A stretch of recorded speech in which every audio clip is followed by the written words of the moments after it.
Kobudhi Taikesh Tun's uncle taught him how to spot satellites in the night sky when he was a young boy, awakening in him an insatiable curiosity about the cosmos. More than 20 years later, in 2004, he and a group of friends founded the Myanmar Astronomy and Science Enthusiast Society, MASES.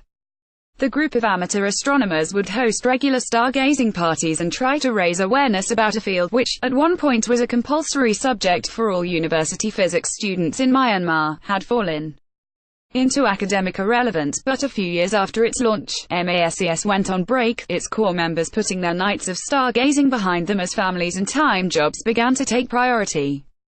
Fast forward to December last year, more than a decade after its members took what was meant to be a short hiatus, MASES returned from the abyss, hosting a stargazing party at the Hamthawadi Golf and Country Club near Bago.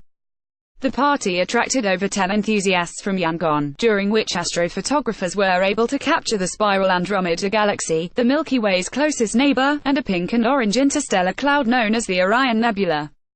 We, amateur astronomers, are all the same. Our curiosity is always aroused when we see unusual things in the sky and we're driven to find out what they are, said Kobudhi Taikesh Tun, a freelance photographer and a founding member of MASES. MASES also set up its official Facebook page last December, on which the group regularly posts links to its events and educational videos covering the work of famous physicists such Brian Cox and Isaac Newton. Our aim is to arouse people's interest in stars and planets and make science more accessible to the public, he said. The Dark Age at the December event, Kozor Mayan II, who's somewhat of a celebrity in Myanmar amateur astronomical circles, walked newcomers through the constellations and other mysteries of the cosmos. I started to watch stars with my father at the age of 2. He bought me a compass that started my lifelong interest in astronomy, said Kozor Mayan II, the secretary of MASES. When he was 6 years old, his father bought him the popular astronomy book Mo Por Hma Kyul Talon, A Star in the Sky, by Min Tu Wan. I would look at pictures in the book and search for them in the sky with my naked eyes, he said. But decades of isolation under a military regime in which universities were shuttered and sciences removed from the school curriculum saw amateur astronomy fall by the wayside. Academics went abroad, books became harder to source and students had less access to necessary equipment like telescopes. Our country lags far behind neighboring countries in science. Thailand has launched its own satellite while India is looking at exploring Mars, said Kozor Mayan II.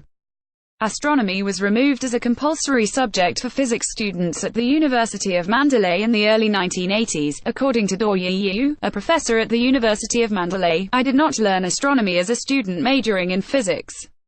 Astronomy was not taught in the class because former astronomy teachers left the country or passed away, she said. Last year, 6 teachers from the university including Do Yi, visited the National Astronomical Research Institute of Thailand, NARIT, and Chiang Mai University to seek advice on planning and developing an astronomy curriculum for University of Mandalay. Shortly after, astronomy and astrophysics was introduced as an extracurricular option for every physics student.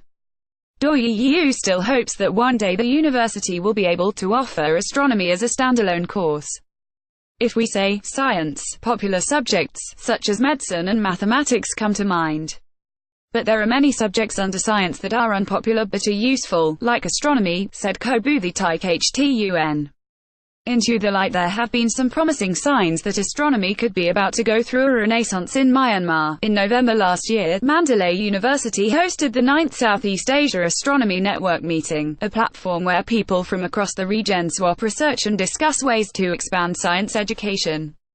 The event, the first of its type ever held in Myanmar, was attended by more than 200 undergraduate students as well as government officials and was considered a success by all involved. Days later, the National Astronomical Observatory of Japan, NAOJ, NARIT, and the International Astronomical Union Office for Astronomy Outreach, IAUOAO, organized 2 workshops at the University of Mandalay attended by more than 100 high school and university students, lecturers, and researchers from across the country. One of the workshops, called UA Galileo, gave students the opportunity to familiarize themselves with high-tech telescopes and software, all of which were donated to the participating schools afterwards by the organizations. As night fell, the students went out onto the soccer field at the Mandalay University campus for a stargazing party. For 3 hours their new equipment became a window into a universe of planets and stars many had never seen up close before. Just like a telescope is a window into the universe, Kobuthi Taik Htun views astronomy as its own window, leading people into other fields of science like astrophysics and meteorology. "We need to open that window, especially for our young people," he said.